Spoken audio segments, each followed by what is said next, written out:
I have tons of little chunks of time, and often they're easy to waste. And this is something that I remember when I was in high school, actually. I went to a Christian school, and we had a Bible teacher who would often tell us wayward youth, redeem the pockets of time.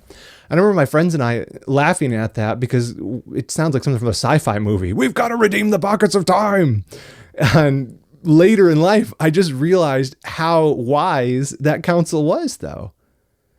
Life, we talk about deep work sometimes. We talk about, hey, if you really want to make progress on something, you want deep, undistracted time. And I think that's true. Cal Newport talks about this in his books and on his podcast. And I think he's right about that.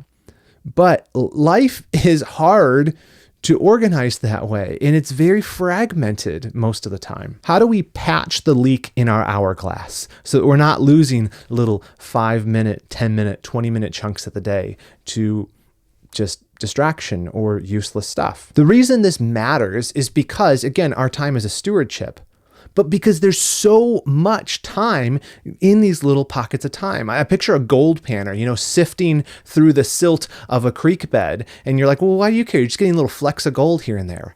But you do that long enough, you're faithful in that, those little pieces of gold add up to a treasure. And that is exactly what happens when we learn to redeem the little pockets of time in our day. So let's look at some strategies for how we can redeem even little pockets of time. The first one is take a break. And I know you're like, hey, I thought this was about productivity. Yeah, and you need rest.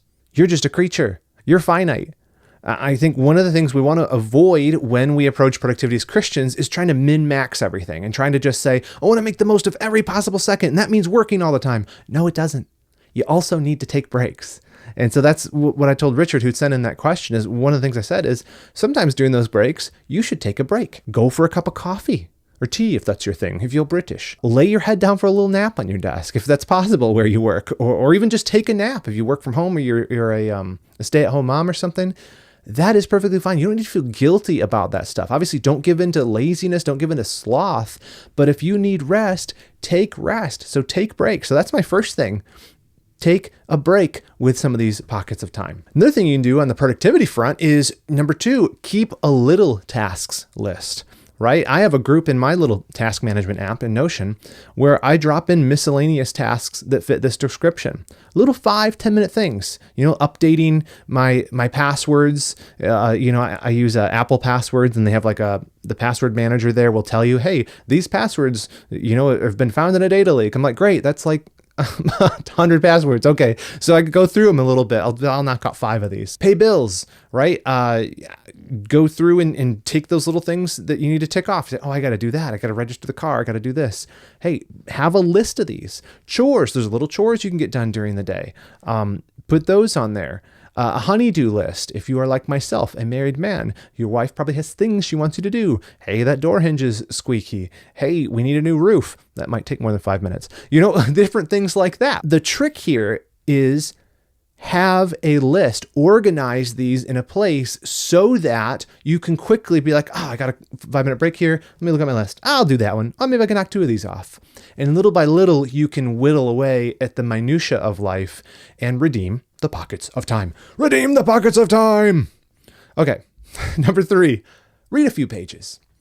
This is more on the leisure front. We talked a couple episodes ago about high quality leisure. How do we redeem our leisure time? One of those things is by taking your breaks and investing them not in more work necessarily, but in stuff that's just more beneficial to you. And reading, I've found, is just a great way. It's a better stewardship of the mind, and you can even read the Bible during these times. When I got off social media about a year ago, one of the things I started doing was just keeping a book next to my computer. And so when I would take a break, I'm like, okay, I need to rest for a minute. I'm between tasks, I'm between calls. I just pick up the book, and I might read a page, I might read 5 pages, and in a few minutes, you can make a little bit of progress. And if you do that several times throughout the day, and you do that throughout the week, it adds up pretty fast. You can read a lot by reading a little very many times a day. And in fact, I looked this up. It takes the average reader 6 hours and 40 minutes to read a 200-page book. So that's about 400 minutes. So that's an average reader. So if you read an average pace, 6 hours, 40 minutes. That's a long time to read a book. Yeah, it is. But guess what? The average screen time for the adult in the US is 7 hours and 3 minutes. That's more. That's per day. 7 hours and 3 minutes of screen time per day. 6 hours and 40 minutes it takes to read a book. I'm not saying you should try to read a book a day, but I'm saying you are using probably a lot of time just being on your phone doing like mindless stuff that you could be getting through this book. So if you're somebody who's like, I want to get more reading done, here's a great way to do that. And it helps you redeem the pockets of time. The other thing you can do as part of this reading thing is read your Bible. Yeah, you know that thing, collecting dust? The Bible. Read the Bible. Read the Word of God. Even if you're like, oh, I already did my devotions today. It's great to get in the Word. It's great to spend time with the Father. It's great to hear from Him in His Holy Scriptures. And did you know this? There are 13 books of the Bible that take less than 10 minutes to read in their entirety. Most of the New Testament epistles actually take less than 15 minutes to read front to back. I mean, think about this. Ephesians, that's 6 chapters. I mean, you get into John's epistles and they're real short, right? So if you take a little bit of time and say, hey, I've got a break, you're like, I've got my Bible right here. Why don't I read a little bit? Man, you can fly through some of these passages. You're getting an intake of scripture. You're kind of supplementing your diet of God's holy word and growing in these things. That's a great way to redeem the time. The fourth strategy you can employ to redeem pockets of time is to tackle part of a project. So we talked before about having a list of tasks that take 5-10 minutes to complete.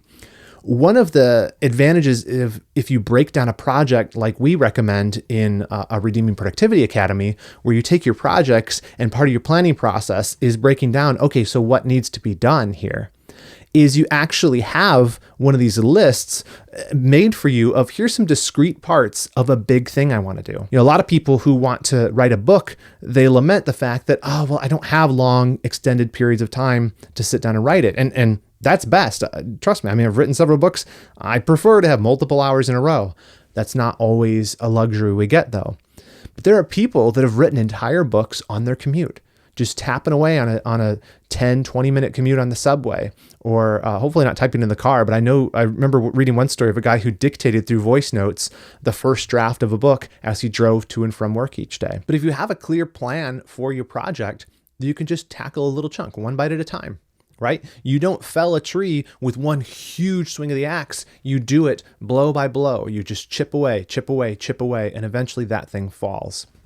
And so just deciding in advance what those strikes are going to be allows you to, when you got 5 minutes, work on it.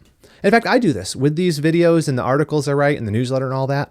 Every single one of those things has, the same checklist to it. I got to make a thumbnail for the video. I got to write a description. I got to outline it. All right. I got to come up with some ideas.